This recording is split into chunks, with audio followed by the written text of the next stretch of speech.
Ladies and gentlemen, take your fucking seats. This is not a drill. The It Never Ends saga is seemingly now coming to an end, and it ends with Taylor fucking Swift.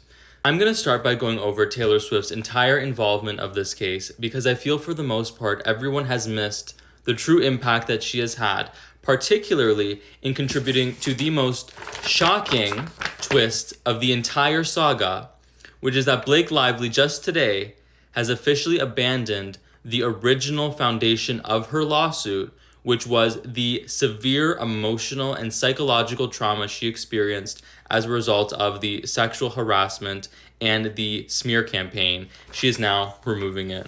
So I created a timeline for you guys of the top 10 most important events that happened between Blake Lively and Taylor Swift, because when you can visually see the downfall of their friendship, we can see how this mirrors the unraveling of the legal drama, which is sort of overlaid on top of all of these private interactions that have been happening.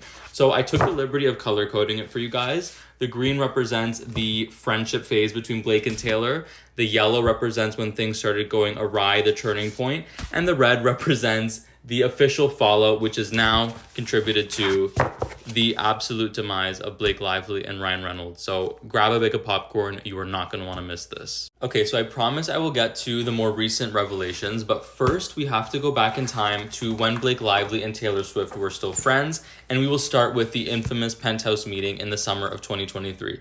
That is Blake Lively. That is her actual penthouse. It looks honestly pretty disgusting and like it smells bad.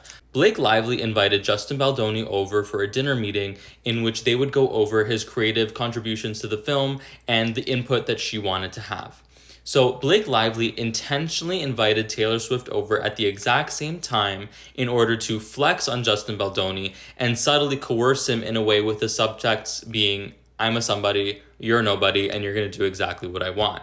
Taylor Swift didn't initially understand that Blake Lively was actually weaponizing their friendship and using her as a prop to get what she wanted from people behind the scenes, but then later was able to contextualize this because we have reports saying that Taylor Swift had no idea Justin Baldoni was still going to be there and was completely caught off guard. This then brings us to the fall of 2023, in which Blake Lively sent her infamous Kelce message to Justin Baldoni, calling herself the mother of dragons, and the dragon in question being Taylor Swift. This text was obviously sent privately and was not made public until much later when it was weaponized in the legal filing by Baldoni.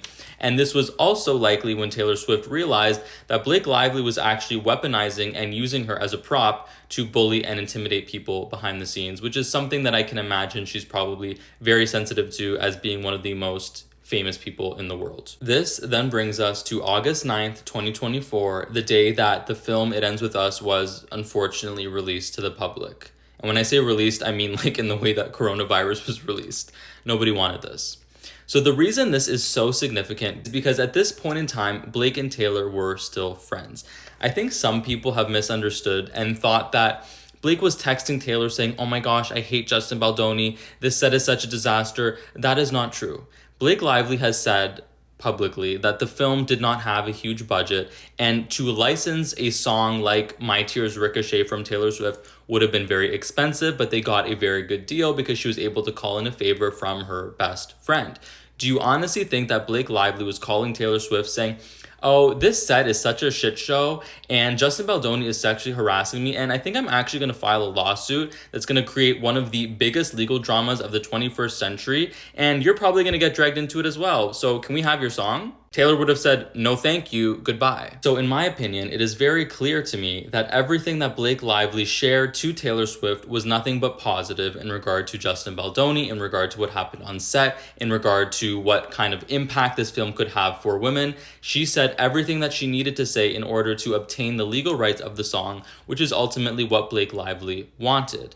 This is likely why Taylor Swift later on was completely silent, because she was sidelined by these public accusations, because if we're assuming everything that Blake had said later on was true and that she was sexually harassed, well, Blake Lively had completely misrepresented this to Taylor for the purpose of obtaining the rights to the song, and Taylor Swift likely felt manipulated and lied to and didn't know what to believe. And I think that it's just so significant that Taylor Swift never said anything publicly when she has a record of standing up for women. Her not standing up for someone who is probably her most public best friend that was apparently sexually harassed is a very significant decision and absolutely not a neutral choice. It is a very strong choice that she made. This then takes us to October 11th of 2024, where Travis Kelce, Taylor Swift, Blake Lively, and Ryan Reynolds are all seen going to dinner together in New York City. Their friendship is intact. They're going on a double date. They're enjoying each other's company, I'm sure. Little did they know what would come only months later. This then takes us to November of 2024, when Blake Lively allegedly asked Taylor Swift to delete their text messages. And the reason that we know this is because Justin Baldoni's lawyer, Brian Friedman, later had a conversation with Taylor Swift's father where he said 4 or 5 months previously, Blake actually asked her to delete their text messages. Remember that scene in A Simple Favor when she's like, delete it? That's basically what she did. You might be asking, what could have been in these texts that Blake Lively wanted them deleted? Well, it's what I just told you.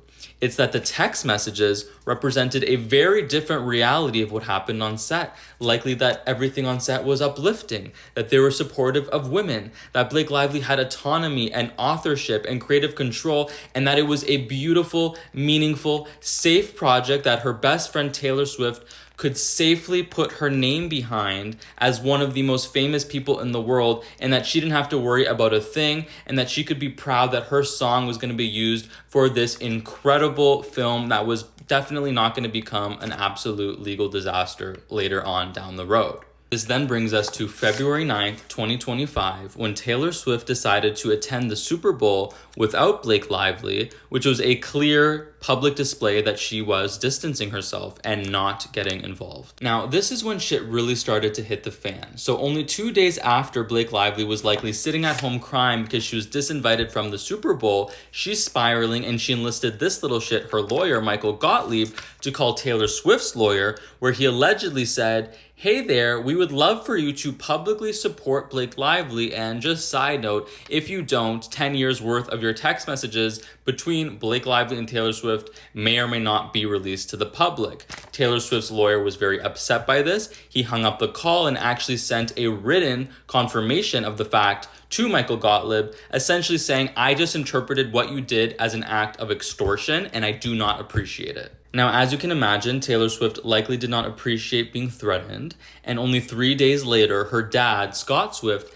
actually contacted Brian Friedman, who is Justin Baldoni's lawyer, and told him of the fact that Blake Lively had attempted to get Taylor to delete their text messages, and that Blake Lively had attempted to extort Taylor into publicly supporting her. Shortly after, on April 28th, Travis Kelce, who is Taylor Swift's boyfriend, unfollowed Ryan Reynolds on Instagram, which is a quiet but unmistakable sign, really, that you are officially dead to her. It's likely that Taylor Swift would have unfollowed them herself, but that would have been way too big of a deal, so she used her boyfriend to notify the couple that Mr. and Mrs. Lively are now Mr. and Mrs. Dead. Later, on May 8th, Taylor Swift was officially subpoenaed, but it was very quickly withdrawn about a week later, likely because Brian Friedman was already in contact with Taylor Swift's entire team, and they were able to quietly strike a deal that allowed Brian to obtain the materials that he needed without formally dragging Taylor Swift into this lawsuit. In other words, Taylor Swift quietly gave up the dirt that she had on Blake Lively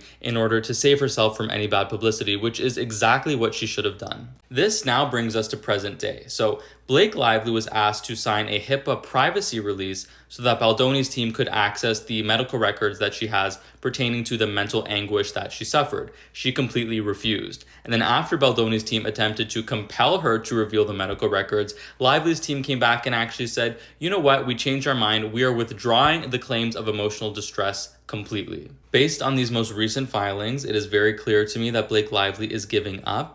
We have reports that she's blowing up Taylor's phone, but Taylor is ignoring her. Blake Lively is likely terrified of the information that Taylor could have shared with Brian Friedman. And speaking of Brian Friedman, Taylor Swift's old lawyer has actually just now officially joined his law firm and is specifically working on the Baldoni case. Mark my words, this is the beginning of the end, and it's all thanks to Taylor Swift.